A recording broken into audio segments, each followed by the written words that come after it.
જય શ્રી કૃષ્ણ મિત્રો, સ્વાગત છે તમારું મારી ચેનલમાં।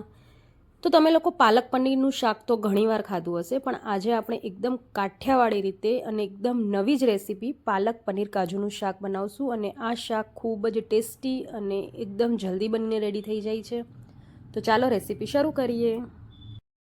આ શાક બનાવવા માટે સૌથી પહેલાં આપણે 2 થી 3 ચમચી જેટલું તેલ લઈ લઈશું। તેલ થોડું ગરમ થાય એટલે આપણે અહીંયા આખા ગરમ મસાલા એટલે કે તજનો કટકો, બાદિયા અને 2 લવિંગ એડ કરશું। હવે અહીંયા 10 થી 15 મેં લસણની કળી લીધી છે, જેને આપણે આવી રીતે ઝીણી ઝીણી સમારીને જ એડ કરવાની છે। તો લસણની માત્રા આપણે થોડીક વધારે રાખશું। હવે અહીંયા મેં એક લીલું મરચું, લાલ મરચું અને આદું લીધું છે। તો લીલું મરચું અને લાલ મરચું આપણે ઝીણું સમારી લેશું અને આદુને અહીંયા મેં ખમણીને લીધું છે। તો બધી વસ્તુ આપણે એકદમ ઝીણી સમારીને જ લેવાની છે, મિક્સરમાં પીસીને નથી લેવાની। હવે એકદમ આ બધી વસ્તુને સરસ આપણે મિક્સ કરી લઈશું અને અડધી મિનિટ સુધી એને ચડવા દઈશું।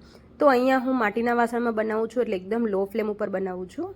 હવે અહીંયા 2 મીડિયમ સાઇઝની ડુંગળી છે, જેને મેં એકદમ ઝીણી સમારી લીધી છે, એ આપણે એડ કરશું।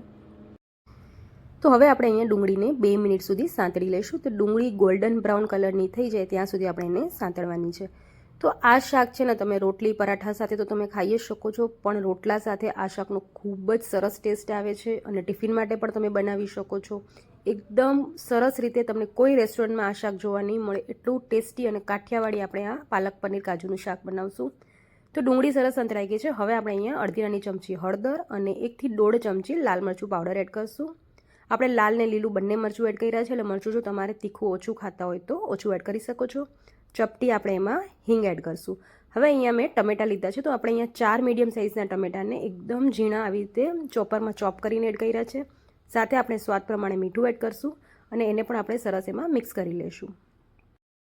1 થી 1.5 મિનિટ સુધી આપણે ટમેટાને ચડવા દઈશું। પછી આપણે આમાં પાલક એડ કરવાની છે। તો પાલકને મેં અહીંયા ઝીણી સમારી લીધી છે। આપણે પાલકને ધોઈ સરસ રીતે આવી રીતે સમારી લઈશું અને પછી બધી પાલક આપણે એમાં શાકમાં એડ કરી લઈશું। તો પાલકને પણ આપણે બધા મસાલા સાથે મિક્સ કરી લઈશું અને ઢાંકણ ઢાંકીને 3 થી 4 મિનિટ સુધી સરસ આપણે એને ચડવા દઈશું।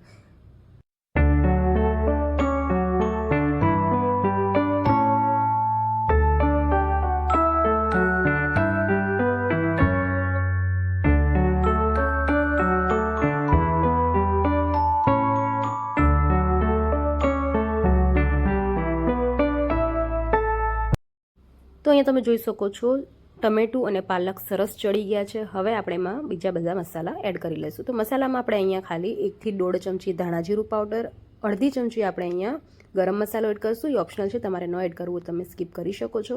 અડધો લીંબુનો રસ આપણે એડ કરશું અને બધા મસાલાને આપણે સરસ મિક્સ કરી લઈશું। હવે અહીંયા મેં 6 થી 7 કાજુ લીધા છે, એને આવી રીતે પીસ કરી લીધા છે, નાના નાના કટકા કરીને એડ કરું છું। તમે થોડાક વધારે પણ એડ કરી શકો છો।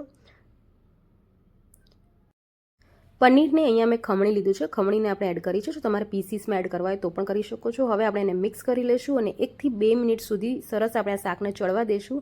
શાકમાં સરસ ઉપરથી તેલ આવી જાય એટલે એકદમ ટેસ્ટી કાઠિયાવાડી ટેસ્ટનું આપણું આ કાજુ પનીર પાલકનું શાક બનીને રેડી થઈ ગયું છે। તો તમને આ મારી રેસીપી કેવી લાગી મને કોમેન્ટ કરીને જરૂર જણાવજો।